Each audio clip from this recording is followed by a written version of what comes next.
Welcome, everyone. Welcome to the fifth annual Social Enterprise Forum. We're so happy to have you all joining us tonight. I wanted to give you just a little brief introduction to our evening and to tell you what do we even mean by a social enterprise.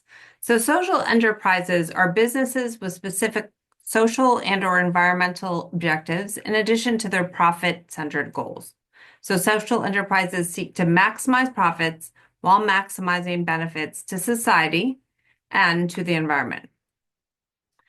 I just wanted to kind of tell a little story. So, Professor Kaiser was in my office earlier today, and he's teaching entrepreneurship for many of you. And he was saying, in class, one of the first days, they talk about, are you going into business to make money, or are you going into business to make difference? And so students basically made a choice, right?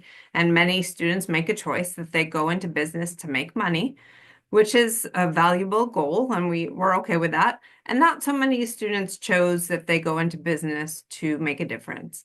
And what he said, and what I will reiterate, is you can do both, right? And so we're going to learn about that tonight. At the end of the day, you can make money and you can make a difference. And so we have a graduate from last year, for example, who started a business called Donica Olive Oil.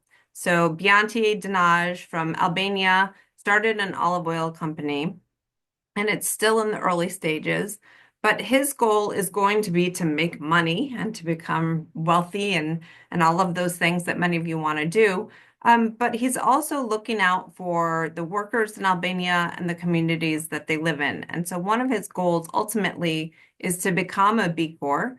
You're going to hear more about that tonight, how to become a successful B Corp. And that's going to be a way that his business can thrive and it can help communities to thrive. So that's really the goal of tonight, that we're going to understand a lot of those terms better, but also we're going to understand some real stories from our wonderful panelists this evening. So I want to share with you our basic schedule, and then I'm going to pass it off to Professor Sharmali and Professor Farshi from the University of Maryland, to tell us a little bit more before our panel gets going. Let me just share my screen again. All right. So tonight we're going to start off, as I already have, with this introduction to B Corps and to social enterprises. At 7:15, we'll have a panel discussion with Jim Black of Impact GC, Sunny Chen of Paravita Solutions, Karen Leidig of B Lab, and Stephanie Monmoine from Neighborhood Sun. And that's going to be really interesting. They're going to have lots of great stories, not only about their own companies, but about other social enterprise and other B Corps.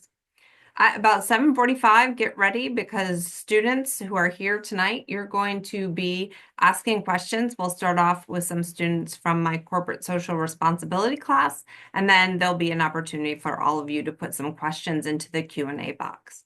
And then we'll end the evening with some closing thank yous and remarks. So hopefully we'll be out of here on time by about 8:15. All right, so at this point, I'm going to pass it on to Professor Sharmali and Professor Farshi, who are going to lead us in a little bit more of a discussion about what social enterprises are and what do we mean by B Corps. So go ahead. Are you first, Professor Sharmali? Oh, we can't hear you. Thank you, Kathy, for the introduction.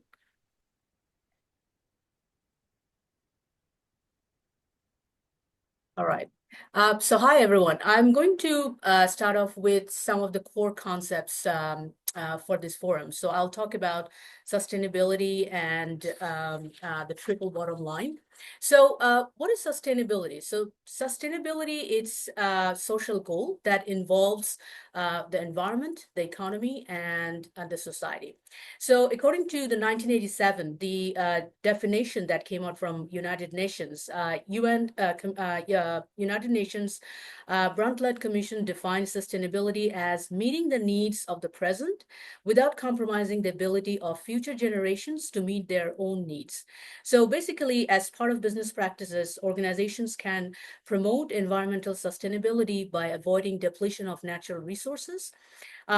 Business organizations can promote social sustainability by avoiding negative impacts on the society and the community, and they can also create economic sustainability by balancing economic growth while at the same time ensuring economic and social well-being of their community. So in this regard, triple bottom line is a sustainability framework. Triple bottom line is also known as 3Ps, which stands for people, planet, and profit. So basically, it means that it is a business concept that measures a company's social, environmental, and economic impact. And by maximizing these three concepts or core constructs, business organizations are more likely to create a positive impact in the world while still impacting their financial performance. At this point, I'm going to pass it over to Nima Farshi from University of Maryland, who is going to talk about on the different types of social enterprises that we see in today's business world. Thank you so much, Professor Sharmali. So, a term that you might have heard a lot in the media recently is ESG. For those of you who might not be familiar with this, ESG is a different metric and a mindset that companies use to make decisions. This stands for E as in environmental, S as in social, and G as in governance. ESG can both be viewed as an investment strategy that many hedge funds and banks use, but for the purpose of the Social Enterprise Forum, we're viewing it as a philosophy of how environmental impact, social impact, and the governance being led equitably of an organization can have both a positive impact on their financial and societal bottom lines.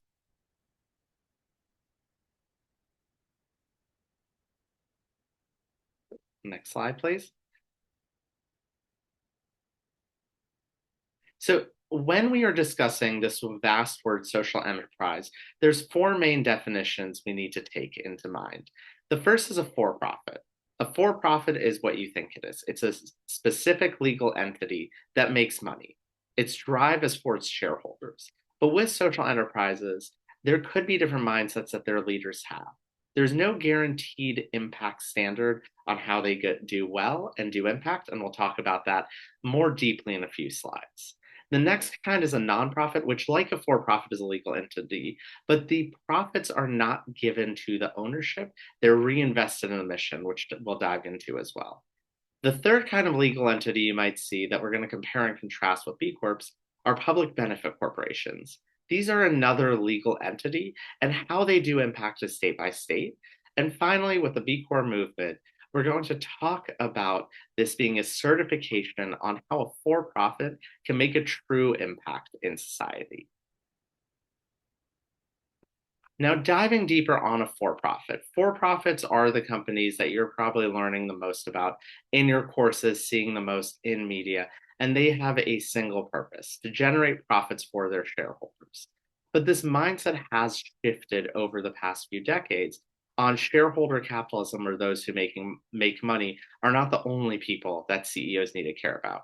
Stakeholders are others who matter, those in your community, your employees, the media, the people that you work with in your day-to-day operations, whether they're your suppliers or customers. And with for-profits, social enterprises are ones that have that greater purpose for stakeholders and are not solely shareholder focused in the past definitions of capitalism. And the new one to be aware of is conscious capitalism, a mindset that leadership owes more. And it's not just about profit, but those greater stakeholders as well. Now, nonprofits are mission driven. Their core operations, their entire purpose, like for-profits are for shareholders, nonprofits are for those stakeholders. They could be grant or donation driven, and any excess revenue they make must be reinvested into their mission. The profits they make, the revenues they generate, are not for their owners or shareholders, but they're for the greater impact or growth of that organization. I'll pass it back to Professor Sharmali to dive deeper into the two other types we discussed.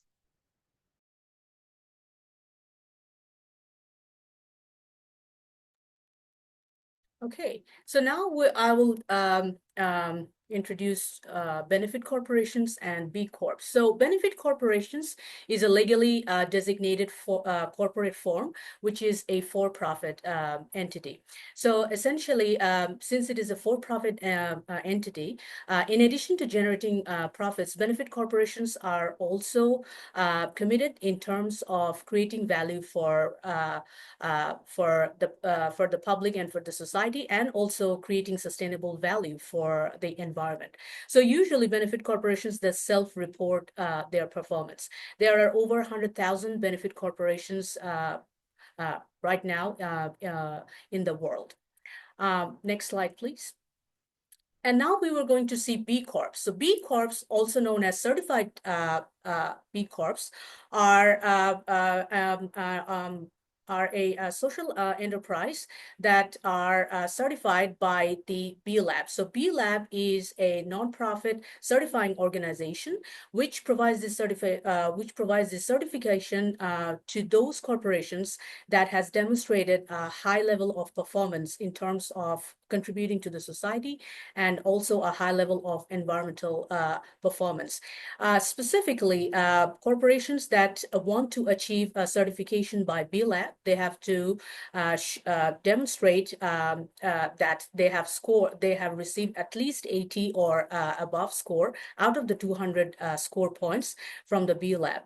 So two of the interesting factors are that over 100,000 benefit corporations in the entire world, only about 8,254 as of February 2024 certified B Corps are there in 96 countries around the world. And from the US, California, New York, and Oregon has the most number of certified B Corps. So a number of very widely renowned companies like Ben & Jerry's, Patagonia, they are certified B Corps. So that means these corporations have demonstrated a high level of social and environmental performance, and that is why they have received their certification by B Lab. Okay, so we have delved into a number of the information in this forum. So if you guys are interested in terms of getting more information, please scan the QR code below. This will take you to the pages where you will find more relevant information on the topics that have been discussed.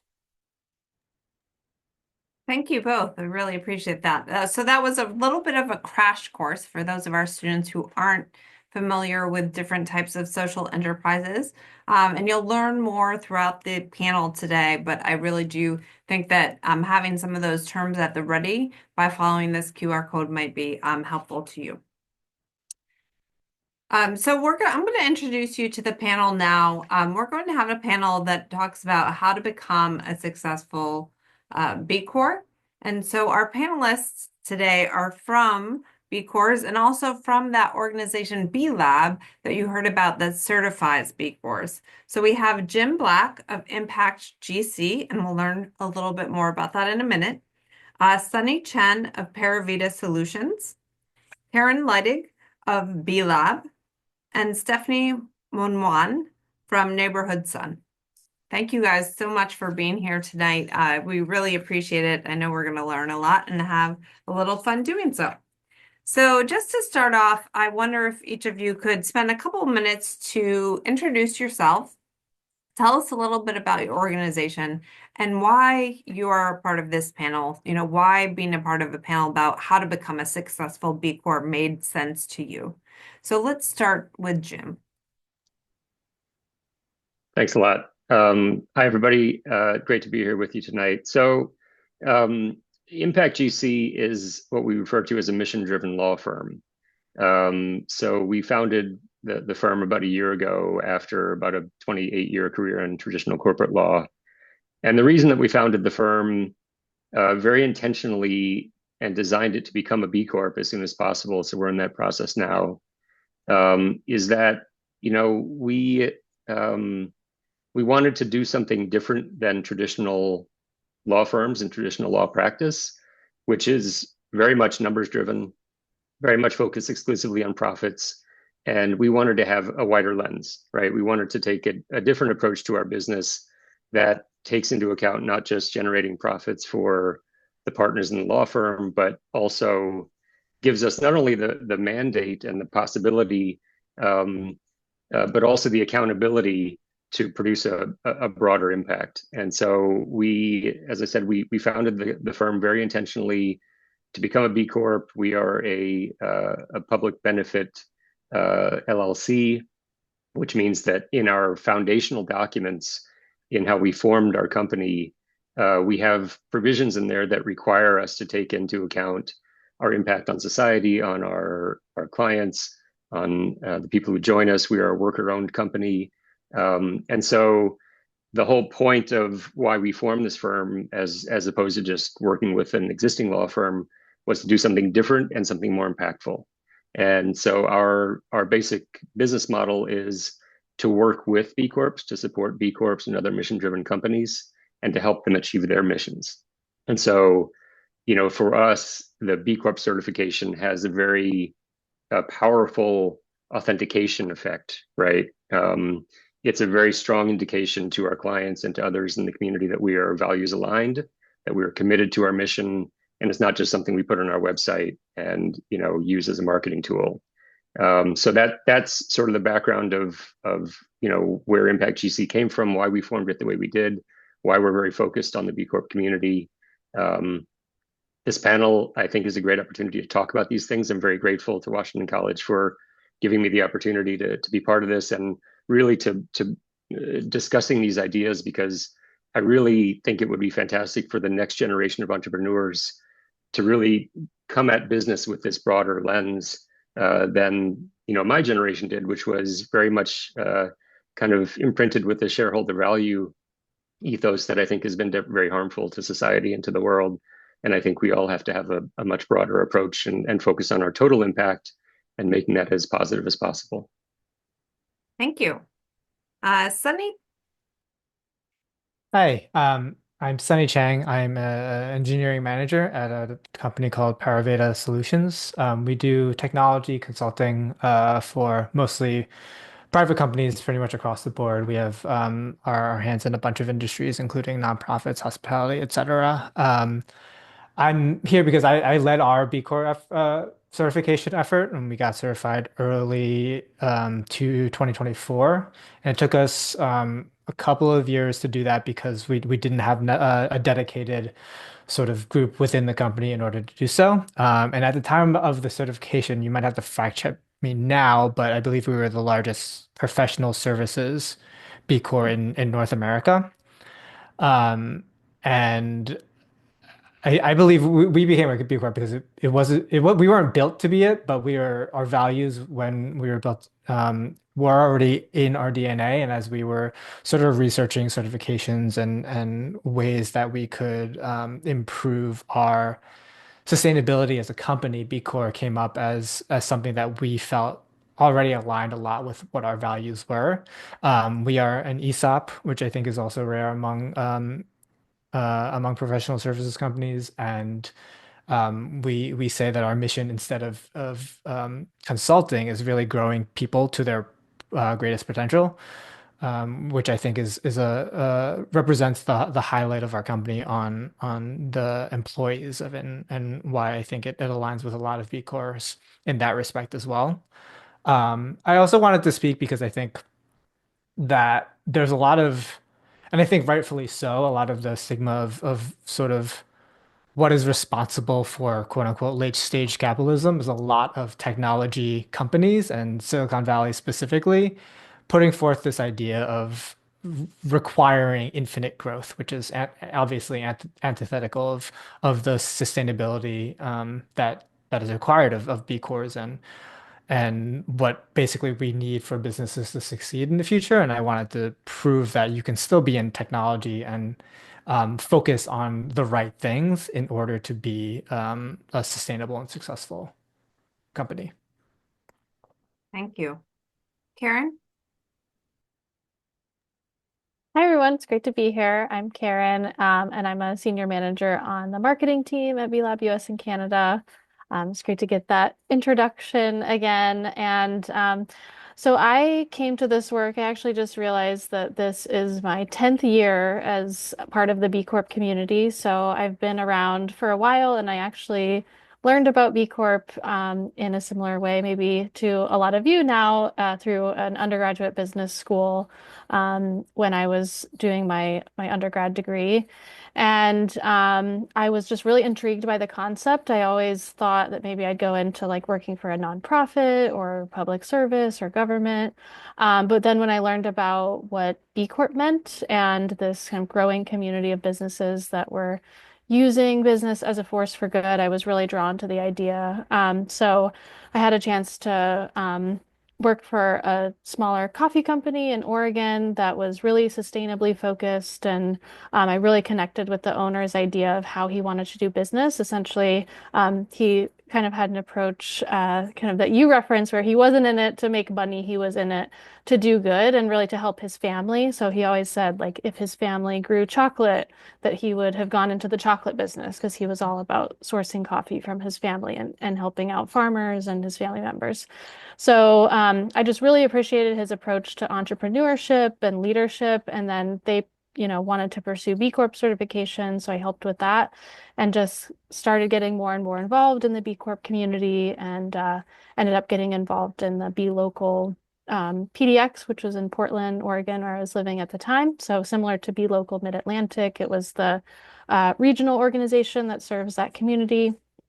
And then, yeah, just ended up during the pandemic kind of being at the right place at the right time and joining the B Lab team. So very grateful to work for B Lab and be kind of on this leadership, organization that's leading this movement of using business as a force for good. So I'm here because I love B Corps. I've definitely, drank the B Corp Kool-Aid and want to spread the good word because I really think that this movement has a strong chance of making a big difference.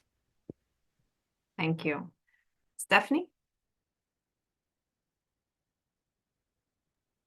Hi, my name is Stephanie Momwen, and I'm the Director of Corporate Sustainability and Communications for Neighborhood Sun. Neighborhood Sun is a certified B Corp and a public benefit corp, as has been mentioned earlier. We are a community solar company, and community solar essentially makes solar energy accessible to anyone who pays an electricity bill. So it removes a lot of the barriers like cost, location, home ownership for clean energy adoption, and it provides a discount to people who subscribe to a local community solar farm in their area, so they don't have to install anything on their homes. And there are also higher discounts available to low and moderate income households. So it addresses energy equity as well.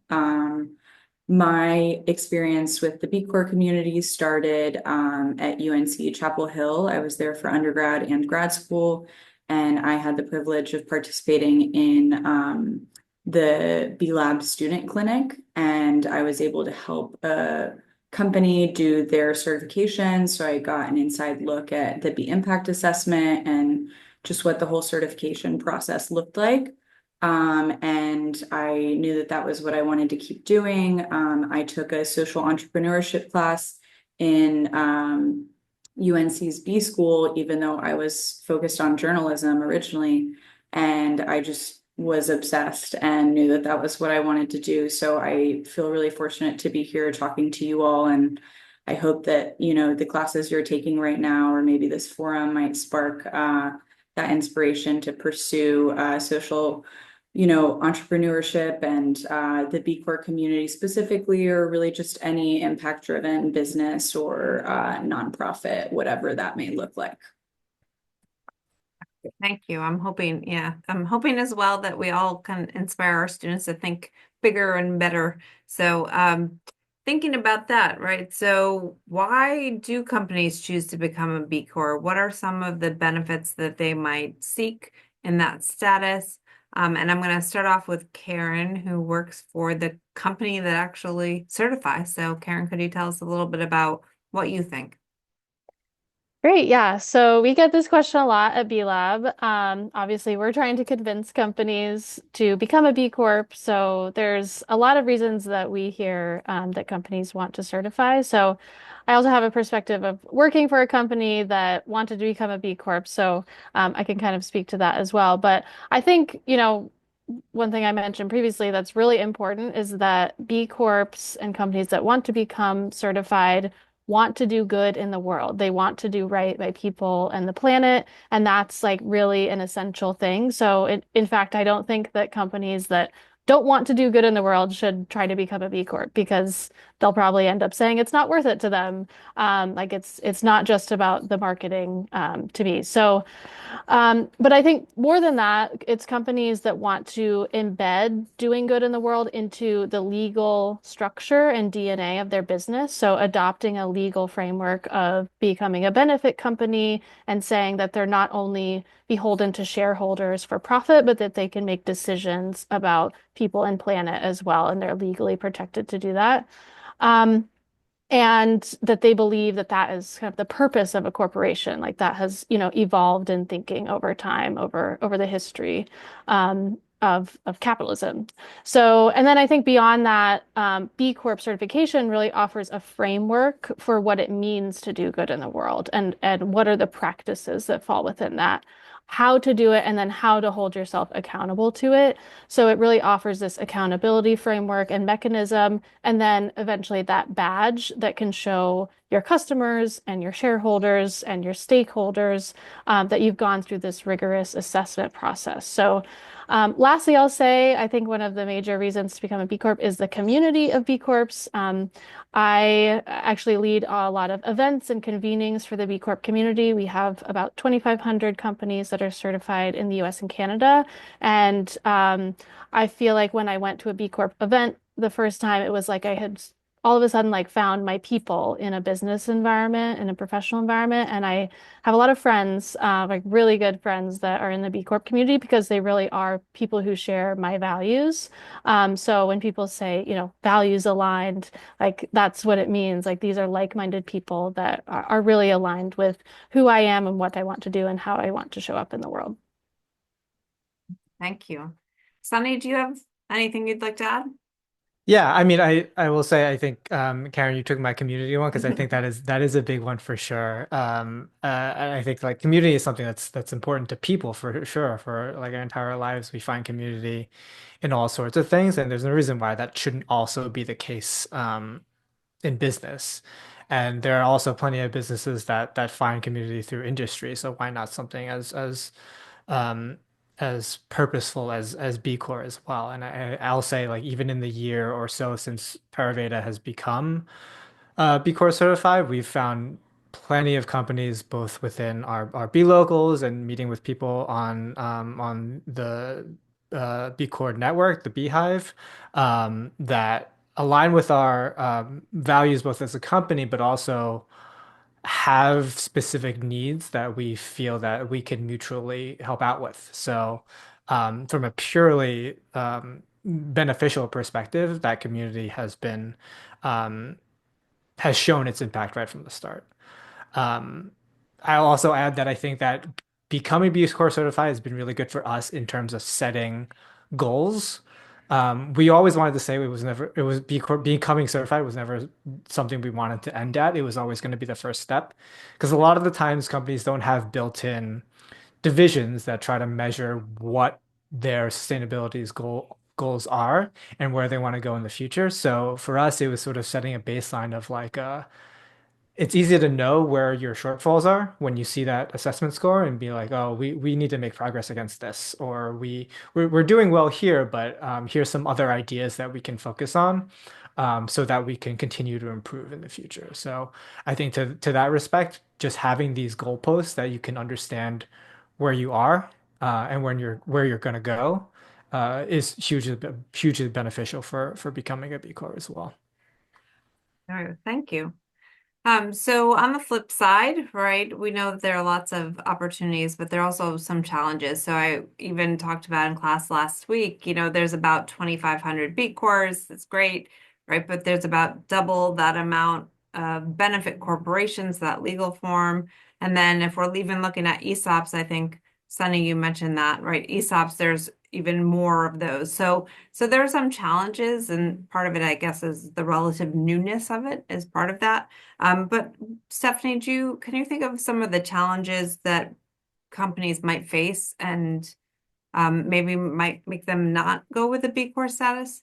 Yeah, of course. Obviously I am a big fan of B Lab and, being a part of the B Corp community, but I do think there are about three reasons that most companies, a company might not become certified. The first is time.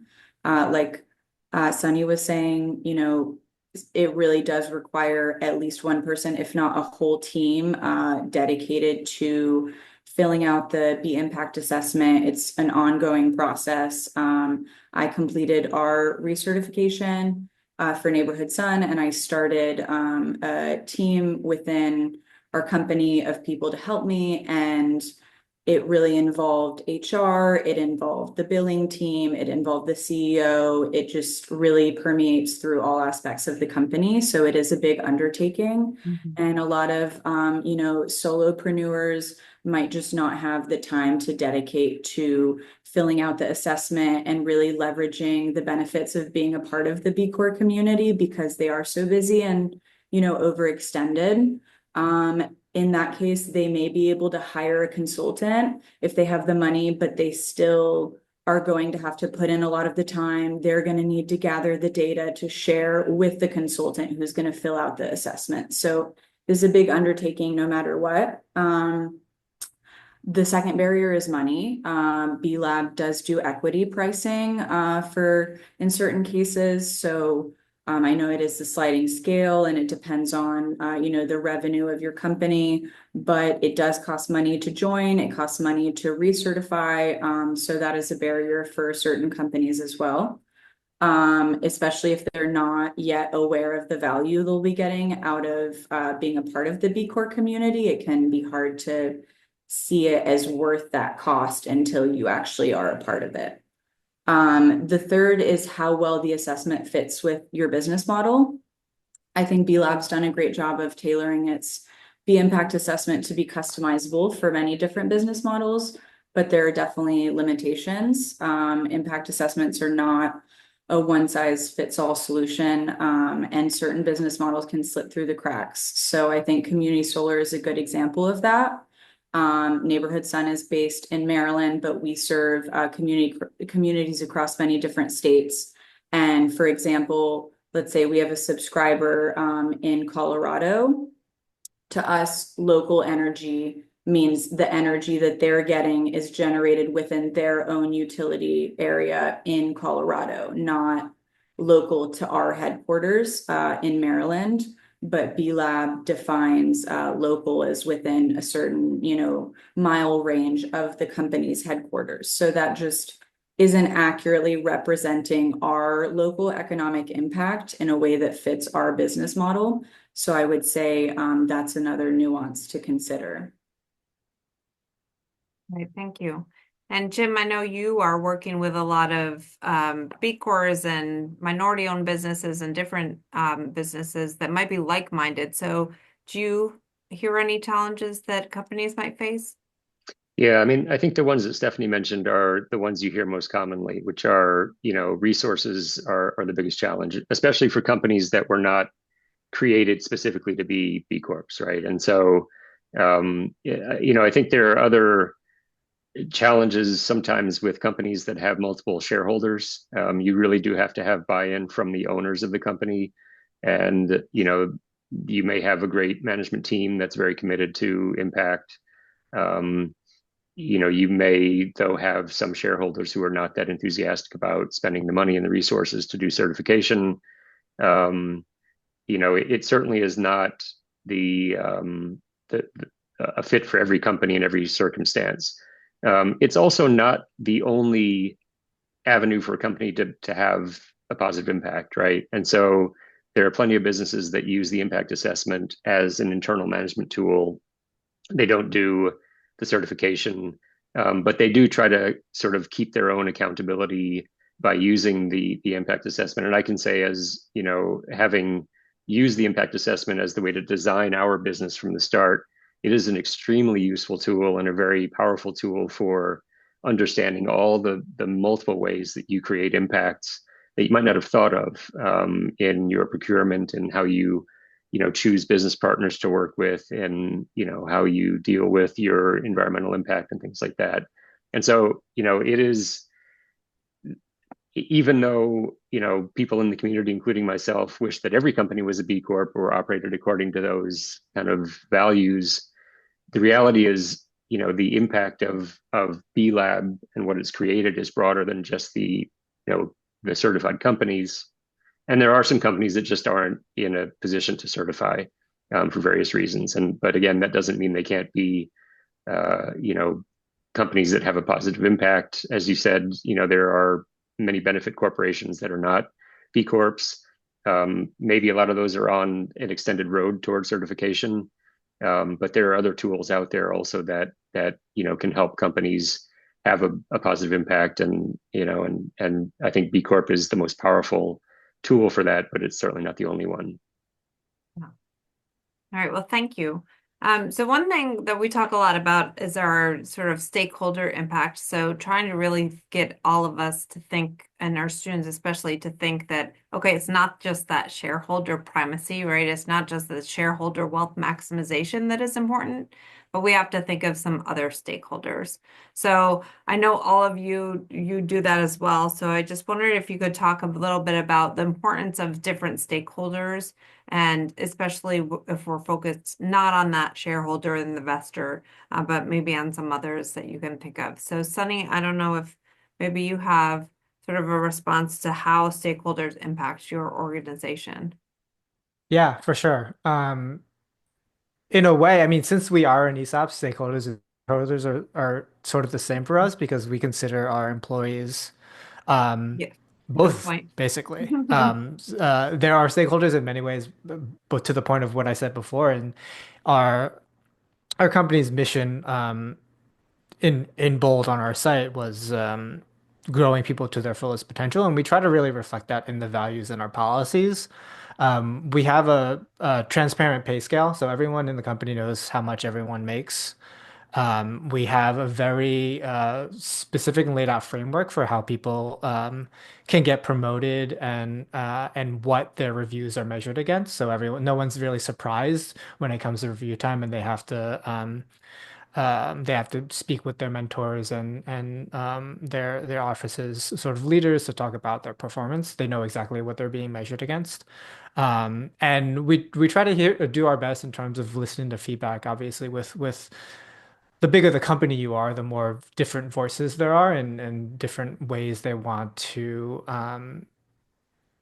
pull the different benefits and stuff that's available to our employees. But I think relative to a lot of other companies that I've been a part of, especially in the technology space, what we try to do is not just like focus on the perks of like free lunch, free snacks, the sort of surface level stuff that'll get people in the door, but the more lasting, sustainable, again, ways that we can keep people on, and make sure that they grow in the ways that they want to grow.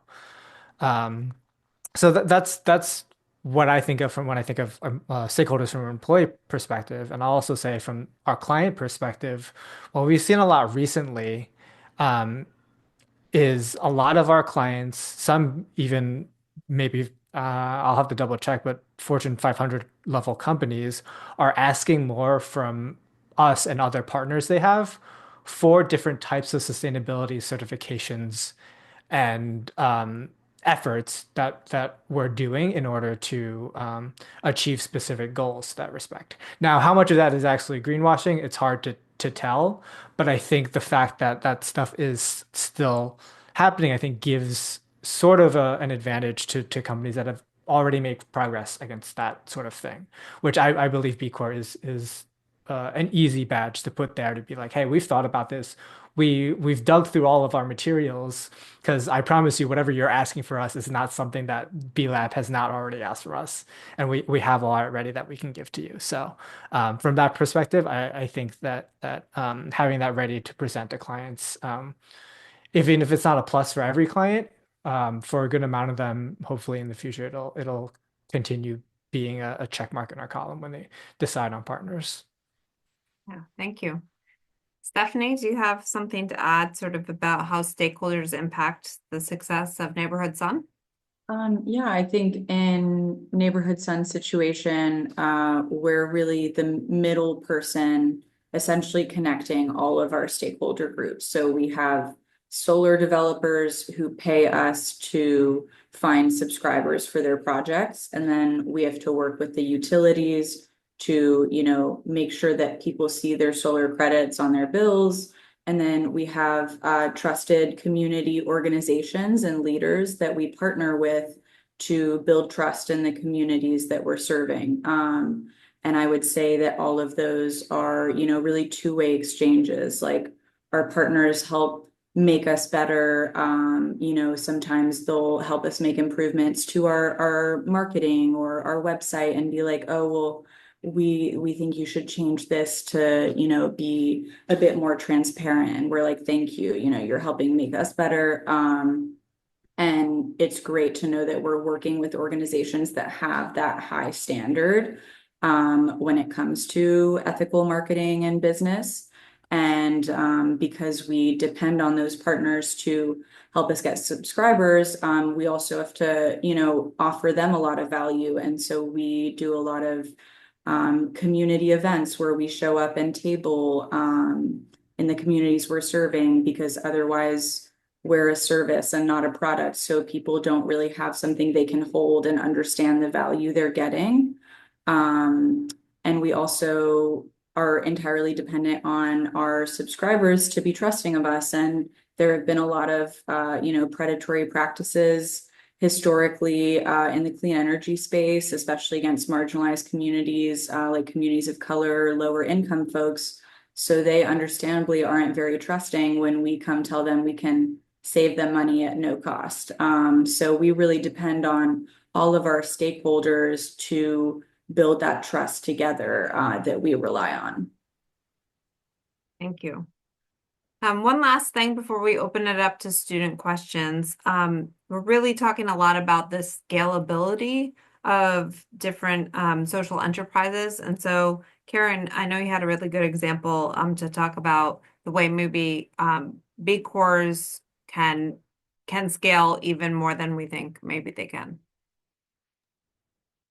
Yeah, so I think there's a lot of questions about scale and maybe what do you mean by scale? Scale is like grow the company, but I like to think about purpose. So how can you really scale the purpose of the company as well? So one of the examples I love from kind of recent-ish news is about Patagonia and how they chose to approach their succession planning as a business. So I think there's a lot of times founders talk about like an exit strategy for their business. Are you going to sell it and make a lot of money and leave the business? Or, there's family businesses where you pass along to the next generation. There's going public. But I love Patagonia's approach that they announced a couple of years ago where they essentially what's called a perpetual purpose trust, and it's a new form of ownership that I think is kind of the next big thing, maybe beyond becoming a B Corp, to really solidify your purpose as a company and put that into eternity, essentially. So they made this announcement that said the Earth is their only shareholder, and they essentially sold their company to their purpose. And it's a really interesting model that is really quite new just in the past few years. So I really encourage you to look it up. There's some different examples and ways to do it, but yeah, I really love the perpetual purpose trust form because it really protects that purpose and makes it the center and, what the business is going to be lasting for.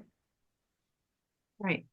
Jim, so what's your perspective on can social enterprises scale in the same way as traditional businesses?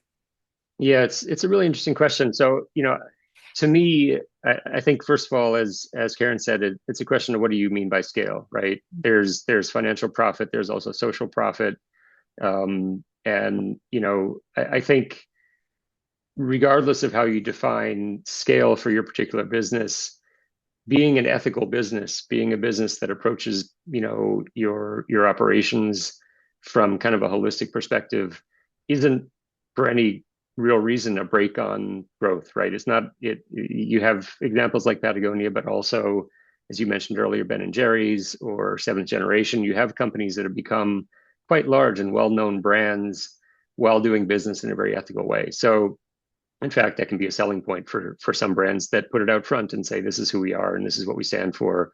So I don't think there's any real reason to think that operating as a B Corp or as a mission-driven company is a break on growth. What you do see, and this is really interesting to Karen's example, is you reach a certain point where for many companies, to grow larger requires capital and it requires sort of a larger platform. And so there does come a time when many companies face the question, do we sell? Do we, sell to a large company like Ben and Jerry's, like, Seventh Generation sold to Unilever? And, some people think that that's, watered down their mission to some extent and put some limitations on what they're able to do in terms of pursuing their social impact and environmental impact. And, one thing that we advise on pretty frequently is business owners who've built their business over 10 or 15 or 20 or more years, and they want to plan for their succession, and they don't necessarily have a family member who's, ready to take over.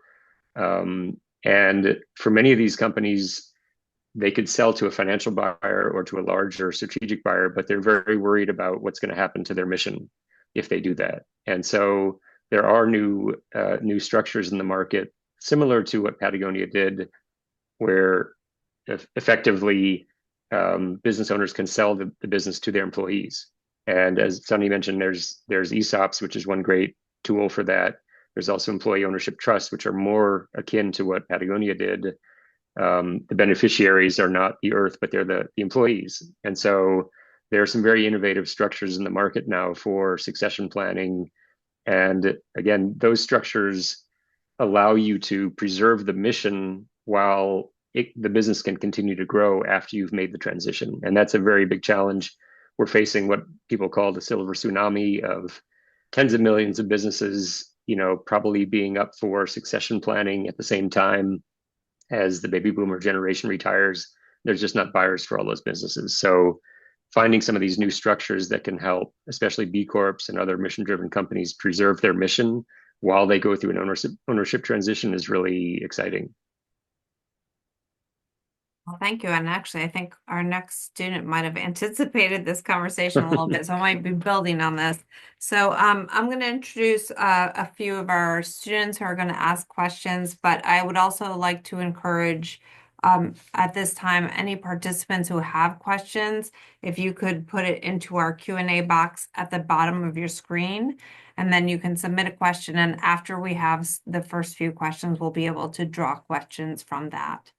So at this time, I'd like to introduce Grant Matthews to ask your question for the panel. Thank you, Grant. Hi, my name's Grant Matthews. I'm a senior here at Washington College. And my question was, how do B Corps maintain their social and environmental impact responsibilities over time? And also, how can these values be passed through handing over of leadership? Thank you, Grant. So I think this builds a little bit on the discussion we were just having, but I don't know if anyone else has sort of something to add about that question. So about the maintenance of those responsibilities over time. I can talk a little bit about this. I think like many successful movements, the energy has to come from the grassroots, right? The on the ground employees for B Corps and making sure they're involved with the larger scale policies or whatever direction the company is going with respect to purposeful profit. Because I think if it's just top-down instructions of presidents and VPs coming up with this strategy and then dictating it to the rest of the company, it's not going to feel organic to the direction that company is going. So I think what I'm seeing at Paraveda and what we're trying to do is try to get more people um, who are more junior to first be aware of what it is we're trying to do, because like I think as we've all seen, as the more the younger generations get involved in the workforce and join these companies, they come with their own ideas on what it means to be sustainable and how they want to impact the future with regards to these things. Even if it's not directly relevant to the work, it's still in their minds as as something that's important. So when it comes to passing through these values and responsibilities to leadership, it's going to be involving them early and often and making sure that their voices are heard. Can I jump on that as well? Yeah, definitely. I think that's a great question, Grant, and something that every, sustainable company is kind of struggling with. And we talk a lot about, top-down sustainability or bottom-up. And like what Sunny said, it really needs to be ingrained into every role. Like every role can be a sustainability role, and the tech team is going to be much better equipped to figure out how the tech department can be more sustainable or, more intentional about its impact on various stakeholders than the CEO might be. And if every department is involved in the conversation and clearly understands the values and ethos and mission of the company, then I think that can stand the test of time and a leadership change. And I think Patagonia is a great example. If you all are interested in reading Yvon Chouinard's book, Let My People Go Surfing, it has all of his philosophies for the company, and they're really detailed, and all the employees have to read it. And to me, that's the best way to make sure that everyone is on the same page and genuinely understands how he approaches different problems so that they can approach them in the same way, even if he's not advising them. Yeah, a little plug, our class, Corporate Social Responsibility, got that book coming up, so we'll be reading that soon. All right, let's take our next question from Emma Campbell. Hi, my name's Emma Campbell. I'm a junior at Washington College, and my question is, how are you able to notice when a company is trying to become more sustainable and greener for the greater good of the environment versus when companies greenwash and attempt to appear more green? Gamma. I'm happy to talk about that Yeah, one. go ahead. I just don't want to Stephanie, you hog can the start. mic. Yeah. So I actually did my master's thesis on greenwashing, and I focused a lot on the role of authenticity. And I think that's a big giveaway if a company's sustainability efforts seem inauthentic to the the business and the specific market they're in. I think that's a big giveaway of, them not being intentional, because they should be focused on, their own supply chain and the impact that they can have within the niche that they hold in the market. And so if they're just doing, what everyone else is doing, then I'd say that's inauthentic to their own mission and an indication that they aren't necessarily doing it for the right reasons. I also think just looking at marketing claims can be a really good indication when they're vague or they say anything like natural, eco-friendly, anything like that, without additional qualifying information that is specific about like the material it's made of or where it's sourced from. I think that's a big red flag as well. So I would always see what kind of information they have. Transparency is a great indicator, especially if they're showing consistent information over time so that you can track their progress, or, explicitly sharing goals and progress towards those goals rather than just general claims about being sustainable. Yeah, if I could add something to that, I think kind of maybe an easy answer in some respects is if the company is a B Corp, then you should be able to rely on their claims, right? And again, B Corp is not the only standard out there, but what B Corp does provide is a rigorous assessment of the way that a company does business, and that's kind of more broadly, I think the way that you can get a sense of, are these claims genuine or are they greenwashing, if the company measures its operations, its impact by a third party standard, and particularly if it has a third party looking at its operations and confirming that it operates according to the principles that it espouses, that gives you a lot more assurance that they're actually doing something positive, right? And one of the things that underlies sort of in a chain to become a public benefit corporation, in most states you have to report your impact according to a third party standard, and you have to report it publicly. To become a B Corp, you in almost all circumstances have to be a public benefit corporation or the equivalent in your jurisdiction. So establishing that sort of base requirement of having a third party assessment or a third party standard for measuring your impact is really critical, for kind of us as consumers or as people who operate in the market to say, is that real, or is that just, it was just words that they're putting on their website? Thank you, guys. All right, we're going to go to a question from Henry Hicks. Hello, my name's Henry Hicks. I'm a senior here at Washington College.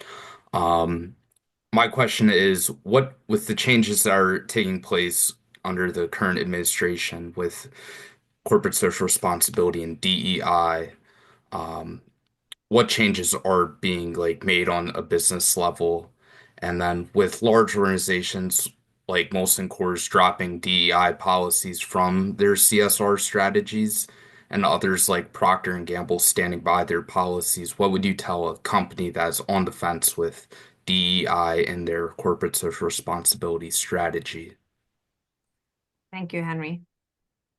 Karen, I don't know if you want to jump in on this one. I feel like you have something specific to say about today, maybe. Yeah, sure, I can jump in here. So, I will say that B Corps, nearly all B Corps have been doing DEI or whatever they might call it at their business for a long time. It's part of the B Corp certification process, and as we're updating our standards, it's an essential component of the new B Corp standards as well. There's a whole section on justice, equity, diversity, and inclusion, or JEDI as we call it. We actually had a call today called B Corps Unite around DEI. It was specifically targeted to B Corp certified companies and giving them resources and information about the current political landscape and environment, some of the legal implications of the executive orders, and an injunction that happened recently as well. So I think we're seeing, in the public sphere, a lot of companies really hastily making decisions and rolling back DEI programs. And I think we're also starting to see how that is being received in the public, how, looking at like what's happening with Target versus Costco and people kind of flocking to Costco and boycotts of Target in many cases. So I think these companies are making really quick decisions that are just trying to align themselves with the political movement while not recognizing that DEI is a long-term commitment. I've kind of noticed, I think a lot of the companies that if they can really quickly remove their DEI program, then they probably like weren't that committed to it in the first place, and they didn't have it deeply embedded in their business. So DEI isn't just a separate branch of a company; it really should be embedded in every single part of what a company is doing, and that's what we're trying to tell B Corps is that, hey, really, you should stay the course. There are some things you can do to kind of minimize risk and not put a target on your back when it comes to language or actions. And really, there are legal protections in place to prevent discrimination and bias in corporate law, and the legal environment that these executive orders are not the law. In fact, the laws are laws. So really, we want to try to what we're trying to do at B Lab is give B Corps the resources they need to stay committed to their DEI programs. Anyone else want to add anything there? Yeah, I'll add, I think the assessment is different for different companies, right? If you're a government contractor or that represents, a major part of your business, it is a different, a different sort of business critical assessment, whether you continue to at least use those terms, right? And use them in a public facing way. I think to Karen's point, the words were never what was important, right? The actions and the values behind them were always what was important. And so companies that dismantle their DEI center or whatever it was that Walmart had, that probably was just an adornment as opposed to a core part of how they did business. And so maybe that's even flushing out some of the pretenders in this space. I think for companies that don't do that aren't dependent on government contracting, the reality is the executive orders have very little ability, or the administration has very little ability to actually mandate that you do or do not do one thing or another. As Karen said, this is a question of law, and corporate law is a state law matter. And so the federal government really doesn't have the authority to tell privately held corporations how they run their business. And if you are a B Corp or a public benefit corporation or both, you have protections that are in the state law statute that under which your company was formed, that protect the corporate fiduciaries, directors, and executives from any claims that they are violating their duties by taking into account a broader range of interests when they make business decisions. So I think there's a lot of noise obviously around this, but for most companies, there's not really an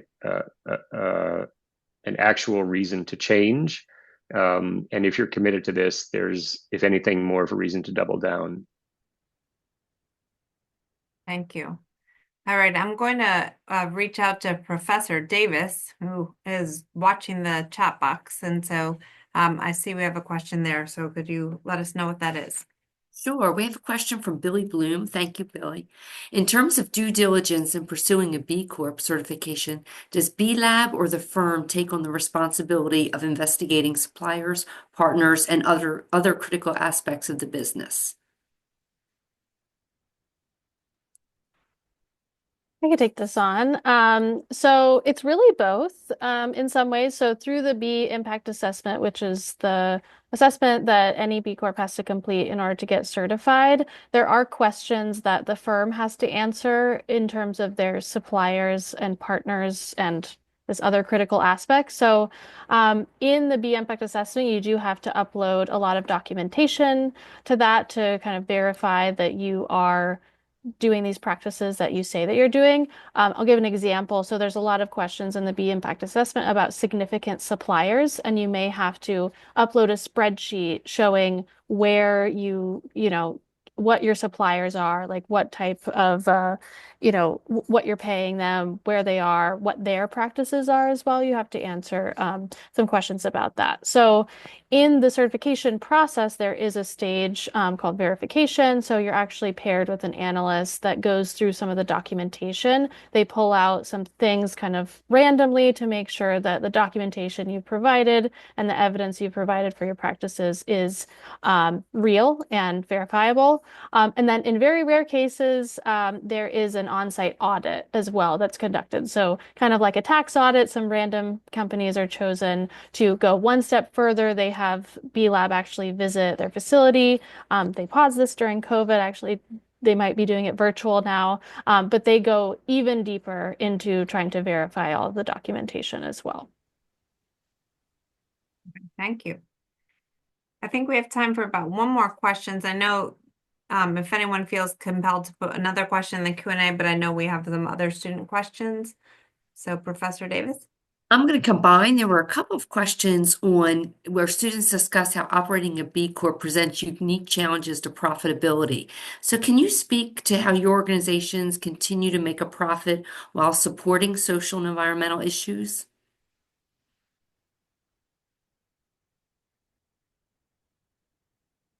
Miss Honey, you've been quiet for a little while, so do you want to talk about this? We get this question a fair Yeah. amount from students, like this idea, can B Corps actually make money? So do you want Yeah, I mean, I would be interested in hearing what scenarios they're thinking of, because I don't know that it's particularly a insurmountable obstacle in the slightest, right? Like I think there's one end of it where, and this speaks to some of the scalability question as well, where um I do think there's like you have to survive as a company first, obviously, because you can't do good if you don't exist as a company. So there's that part where it ties into the triple bottom line and the purpose of profit of it all. But I think when it comes to making a profit enough to survive, once you get to that point, I don't think there's that much sort of restriction from a B Corp perspective. It's more just like an awareness of what your supplies are coming from and doing your due diligence and treating your employees right and basically just putting in some additional work to make sure the way you operate is in a sustainable fashion. If there are specific scenarios, I could address them. But from what we've seen as a company since we've become B Corp certified, because of the way that we were built, there hasn't been any particular struggles in making a profit despite being a B Corp. Does anyone else have anything just to share about how do you make money? You make money like any other organization, I imagine. Yeah, I would just share that our CEO at Neighborhood Sun always says, no margin, no mission. And, he started as a clean energy advocate, not really a businessman. So I know his heart is in the right place. So whenever he says that, I'm like, I know you're right. And we're a startup, so we still are reliant on investors. And fortunately, as a public benefit corporation, we are also beholden to all of our stakeholders and not just our investors. So I think it's just about finding a balance. And there are a lot of things that we would like to do right now that we just can't. So I think it's about, meeting yourself where you're at and trying to, start from the bottom and create those building blocks in a very intentional way so that once you do get to profitability, the structure is already there for all of the impact, but still keeping in mind that you do need that margin to accomplish your mission. All right, thank you. So I'm gonna close this with one last little question and sort of a brief thing, but we have a bunch of seniors who are about to be going on into the marketplace. And so just what advice would you have for our students who might be interested in working for a B Corp or going to work for a social enterprise? Good words of advice are really important at this stage. Jim, do you want to go first? Sure. I think that B Corps need great people, right? They need great people with great skills. So, it's very important to have people who have sort of the right mindset and are committed to working with a particular type of company with a particular ethos. But, make yourself an expert at something, right? Become a very, very good X, whatever it is. So in our case, become a very, very good corporate lawyer, and we want you to join our firm, right? Um, B Corps are for-profit companies, right? And we want to be able to compete for the best people and the best people with sort of an aligned set of values and an aligned set of goals. Um, but there's no magic, I think, to finding a job with a B Corp other than be very good at what you do. Thank you. Karen, what would you say? Yeah, I would say this is especially for those who want to work in sustainability or in kind of a sustainable minded role, specifically in a business or at a B Corp. I would say that your starting role isn't necessarily the role you're going to end up in. Yeah. And kind of what Jim said, become an expert in something, play to your skills and your expertise, but be willing to, fill a role that is not necessarily what you want to be doing 1, 3, 5+ years from now.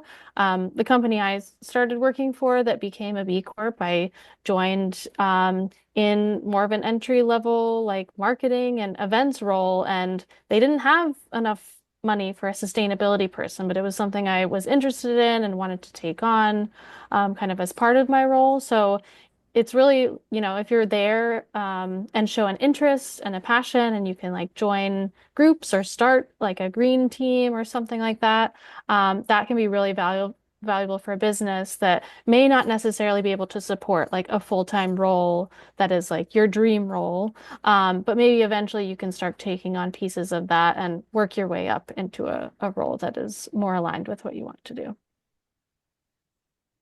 Sunny?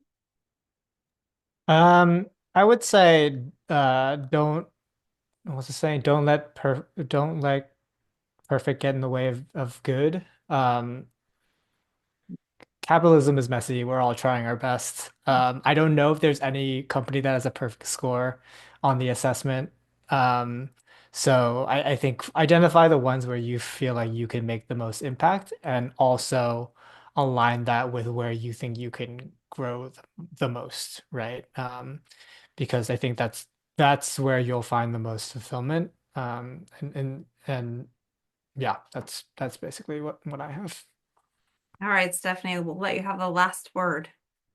I would just reiterate what everyone said and also recommend checking out the B Corps directory just to look at, have a list of all the B Corps so you can look specifically for careers within the companies that you're excited about. And like everyone else said, just volunteer for the role. I also was not specifically hired in the sustainability role, and I took that on, and my company was very happy to have me take that on. And I think there's always room, even if it's just starting, a recycling program or something like that. Just show that initiative and try to be that bridge between teams that is getting everyone talking about, sustainability within their role, or even if it's just your team.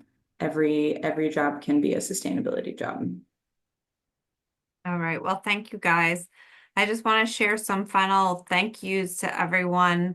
And I think, I've learned things tonight. I know our students have learned a lot, so I really appreciate all the time that everyone took to take time out of your evening and to be here. I'd like to thank in particular Professor Farshi, Sharmali, and Davis for helping to make this possible and to really help us in organization of this. Obviously, I think our panel tonight, Jim, Sunny, Karen, and Stephanie, I really just thank you for being here to support our students. And I know we'll probably reach out to you again at some different points for different resources. But I do think that your words were very inspirational and helped us to think about businesses as a way to do both good and to make money. So that's the goal. I do want to also thank our partners. So this event, we're in our 5th year, but we've had this partnership with Be Local Mid-Atlantic for a little longer than that. And we started this together, and they've been a really great partner. So that's all the B Corps in this area in the Mid-Atlantic who are doing different networking events and learning from each other. And really, they're a great source also of things like internship students and jobs. And so please come talk to me if you're interested in learning more. Also, the University of Maryland Innovation Plant here at Washington College and our future Wareheim School, all of those departments. So thank you and have a good evening. Thank you for joining us tonight. We appreciate it.